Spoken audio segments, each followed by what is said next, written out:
The Ministry of Works and Transport, with its stakeholders, has been rehabilitating railway network, which has deteriorated over time due to old age. The upgrade of the Walvis Bay Kranzberg line, which is one of the most important in the network for TransNamib, was recently completed as part of Namibia's goal of advancing the country's status to developed in 2030.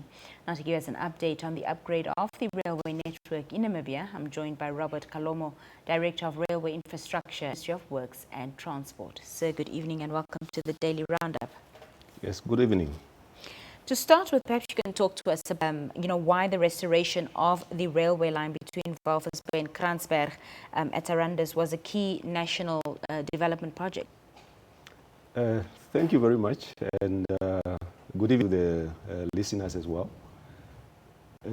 Starting from policy level and the strategic context of Namibia as a country, I think already as far as 2004, Namibia has articulated her aspirations to become an industrialized nation.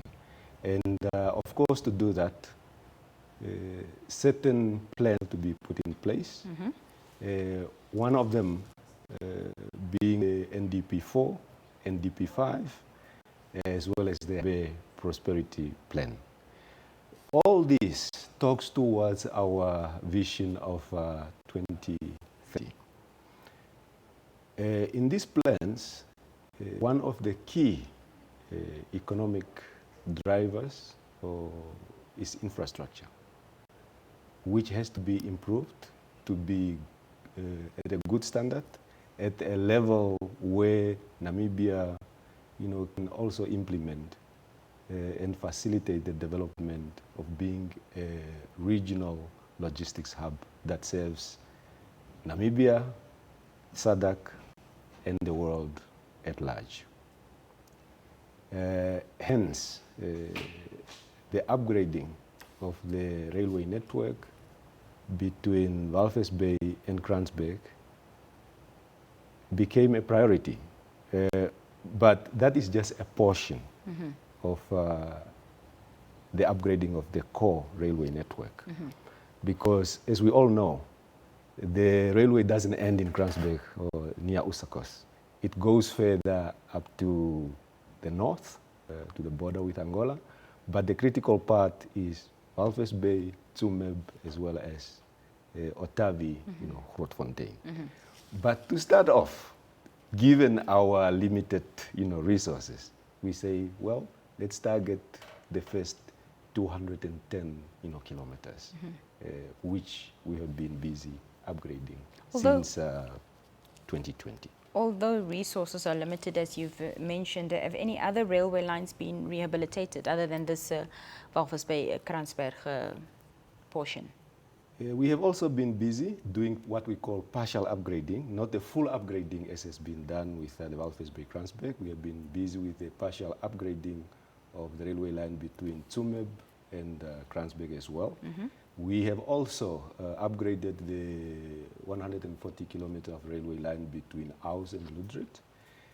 We are currently in establishment phase to upgrade the railway line of 42 kilometer between Buchholzbron and Aus. Some years ago, we have also, in fact, improved or rehabilitated the Brakwater to Winco, just here near Windhoek. Namibia and Botswana have reaffirmed their commitment to the development of a multi-billion-dollar Trans-Kalahari railway project.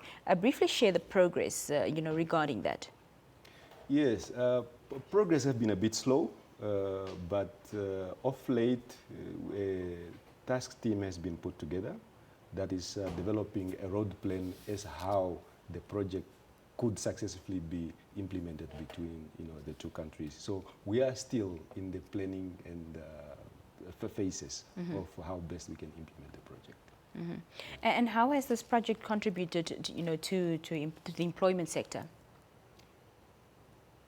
The upgrading of the Walvis Bay to Kranzberg, during construction, we had about, at any time, any month, about 850 to 900 employees A majority, I would say, in the category of youth, with about 7% women also. In conclusion, just perhaps you can share with us how this completed rail infrastructure will improve the transport capacity and also drive the economic development. Yes. The upgrading was meant to upgrade the infrastructure to the minimum SADC standard, which is 18.5 ton axle load. That means carrying much more weight on the wagons. It also meant that speed restrictions that were there, meaning trains were not moving as fast as they could. Now those speed restrictions have been removed, meaning that the transit times for commodities to get to their destinations is shortened. Also, in terms of safety and reliability of the infrastructure, you would have now fewer, derailments as a result of the poor or old, infrastructure. Furthermore, is also the aspect of the size or the length of the trains that can move on that section. Previously, the length were limited to more or less 600 meters. Now we have extended the loop lines to 1 kilometer. Or about 800 meters. So the operator, being TransNamib, can now move a little bit, longer trains. Mr. Kalomho, thank you so much for joining us this evening, and thank you for being here. Pleasure is mine. Thank you very much. Thank you.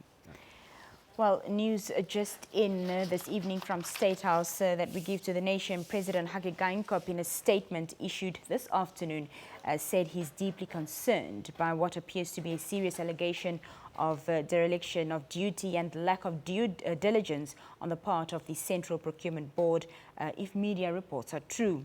Dr. Geingob was responding to public calls that he intervenes and cancels the $600 million tender of medical tender, that includes the supply of condoms and surgical gloves, amongst others.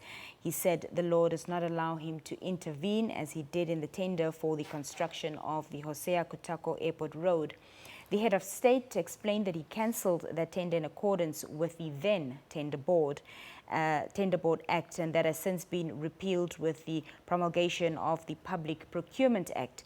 Dr. Geingob emphasized that if corruption is unearthed through investigations, he expects the law to take its course.